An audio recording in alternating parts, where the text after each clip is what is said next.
Welcome to Igniting the Imagination of Indian Students.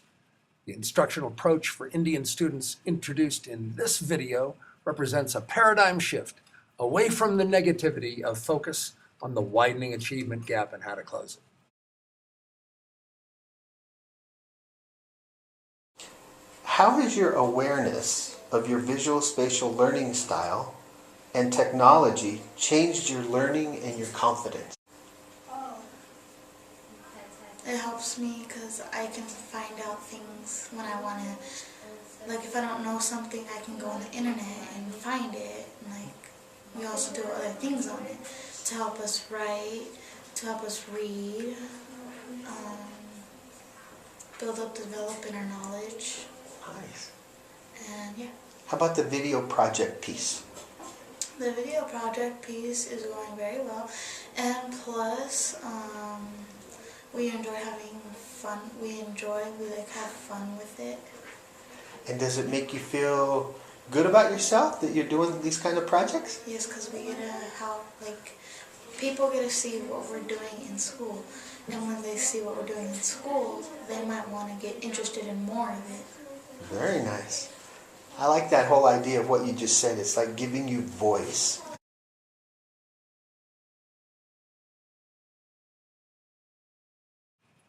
Instead of playing catch-up, the emphasis should be on engaging students and building self-esteem and confidence.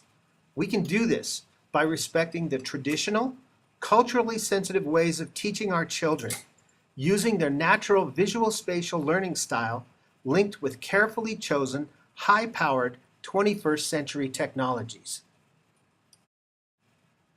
The videos seen here are examples of strength-based visual-spatial projects, which give students voice. Digital storytelling can be a powerful tool.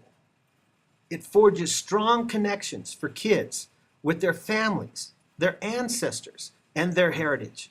And it also gives them first-hand experience with a technology that teaches project design, scripting, editing, and producing a finished product.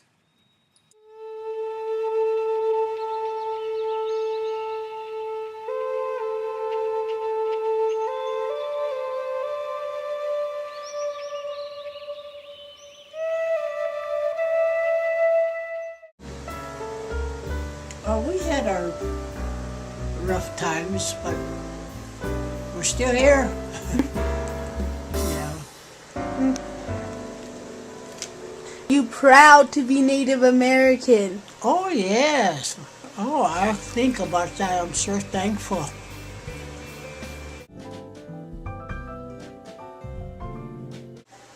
You do something, do it right the first time.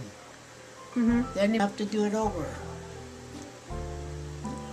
So I went by that and goodbye.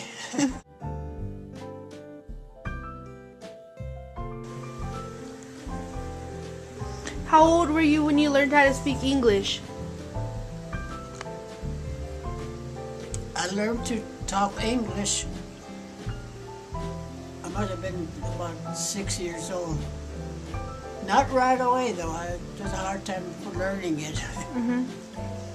And the first word I learned was chair. I don't know why, but chair was the first word I learned. I was so happy. I told my sister, I can talk English. She said, what'd you learn? I said, chair. It took, and in boarding school, they won't let you talk your language. So I really had to get down to business and learn English. Because I didn't know nothing when I went to school. I mean, they left me at the school, I didn't know no English at all. It was kind of hard, but then I was thankful that I had two sisters there that helped me. So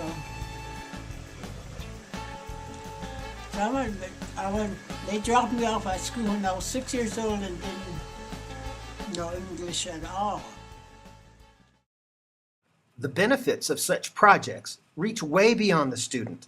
The Grandma and Fry Bread video seems instantly to connect with Native American adults a year or more after having seen it. They themselves are visual spatial learners, testifying to the permanence of knowledge and understanding by using that traditional Native learning style. How can teachers use their students' visual spatial learning style in the classroom for core content instruction? We picked a tough, seemingly non-visual spatial example to demonstrate, helping kids with their writing, in this case, about flying. So normal kids in a normal mainstream classroom in America, about 65% visual spatial. How about Native American kids? The research shows Native American kids are way more visual spatial. And visual spatial is the way the world is going. It's the way the world is going. You guys see things. And we're all bobbing on the water. Take our hose and we deflate it. The air goes out of our vest and we start to sink. Now the water's like this. The water's like this. It comes up. Comes up, and when it gets right to my mask, how many dimensions does the world have? 2. It's only got 2. I can see this one. And then, when I go underwater, all of a sudden the world has 3 dimensions. I can see people underneath me sinking down 45 feet down the coral reef. It's like this guy. You can get into the water and do it. Flying and dimensionality, that's where we're going to go. So, Nice! see, it flies a little bit better with that, yeah? I forgot how you do the second step or the third step. Well, it depends. I don't know what you're going to Like make. the first video that we saw. Like how we. Oh yeah, the 360 set out. Sure you can. 2, 1, go! You see mine? Nice! End in ing. Swirling, Nice! spinning, Yes, soaring, I like it. flying. Very nice. When you have to write, there's a translation going on. It's like going from Spanish to English. It's hard to do.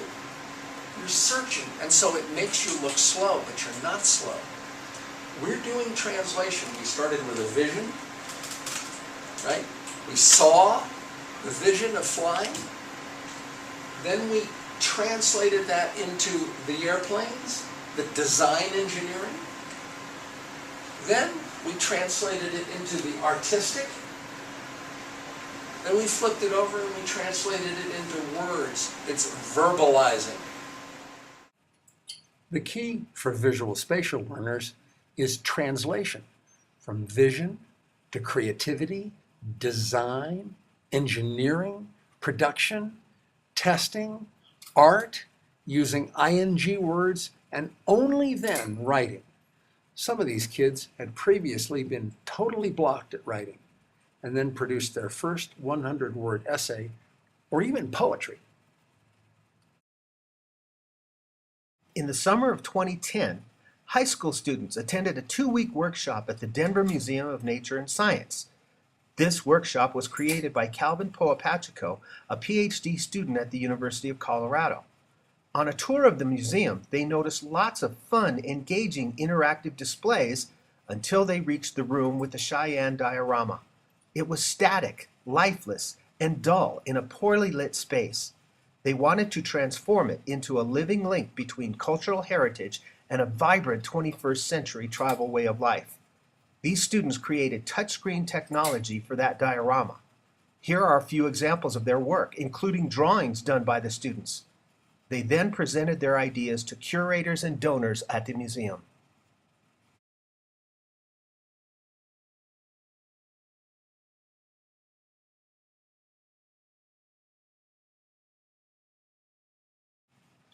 Middle school students plan, create questions, and storyboard before scheduling interviews. These important skills help them develop confidence as they interview teachers, administrators, adults, and peers. Hi, I'm Jasmine, And I'm Lauren, and we're from MIF TV, the Merrill Indian Focus TV. and we're interviewing Mr. Harrison about what he thinks about the Promethean boards. How often do you use them during a class? A lot. I'll bet you I use it almost every day. How were the classes when you had to learn how to use the Promethean boards? Oh, they were helpful. A lot of kids knew stuff I didn't know, and they would show me what to do. So I was okay with that. I went from a chalkboard to a Promethean board, so a little help didn't hurt. How does the Promethean board affect your how you teach the class? Well, I don't think it changes a lot. I think the advantage is I can use it to show pictures that I normally couldn't show. And the pictures I show are usually primary resources. So I think the class is getting a nice visual end to what I say. And something that's valuable. The primary resources are definitely valuable. Okay. Well, thank you for letting us ask you some questions about the Promethean board. Did a good job. Thank you. The confidence that students gained from these projects was evident on a recent field trip. In a lecture hall at the University of Denver, Dr. George Tinker asked the students to share about their classroom projects. I doubted that even one of my students would respond. But slowly, one hand rose and a student spoke up. Then another, until many shared about their classroom projects with growing confidence and enthusiasm. These are the Earth spinning around in the universe.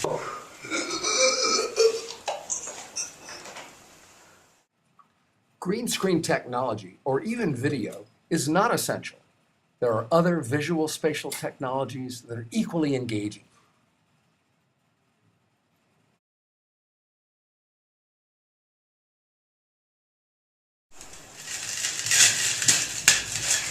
These are the Earth spinning around in the universe. They're like playing golf.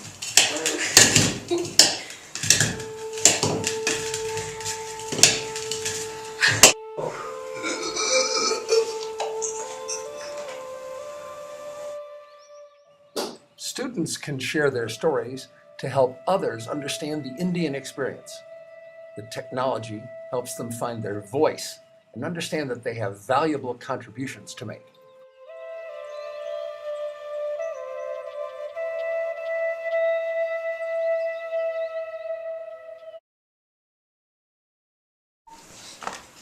Hi, my name is Cheyenne Angel.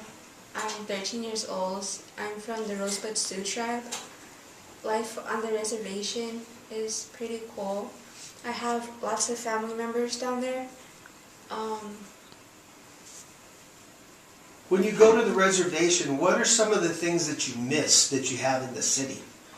I miss my friends from the city, the internet. Do they have, what technology do they have? Does your family on the reservations have? Cell phones, radios. That's pretty much all I see down there.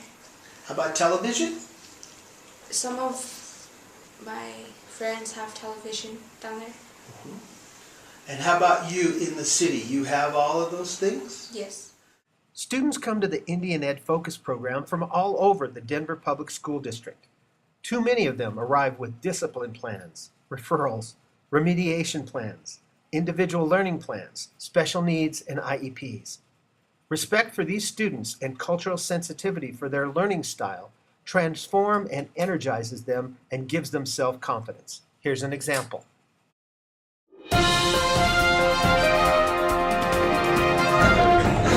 Okay. And this is our voice column fresh out the box. Fresh out of my head because I'm the one who gave me the idea. Anyways, we're going to talk about Valentine's Day.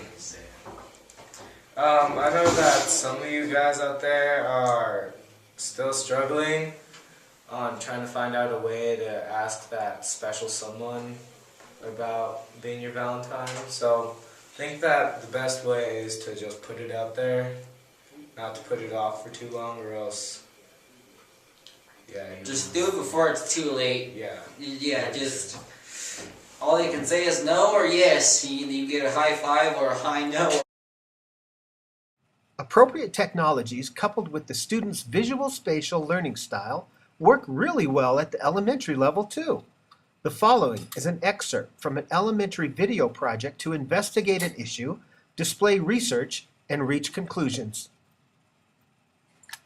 Should we give Native Americans more land?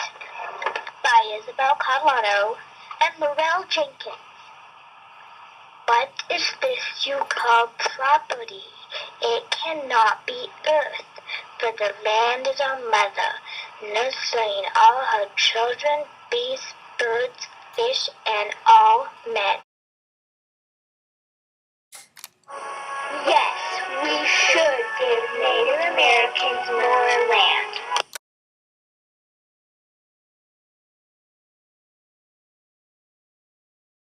The White House initiative, established by executive order on December 2nd, offers a compelling vision for all Indian students, whether in tribal or urban settings.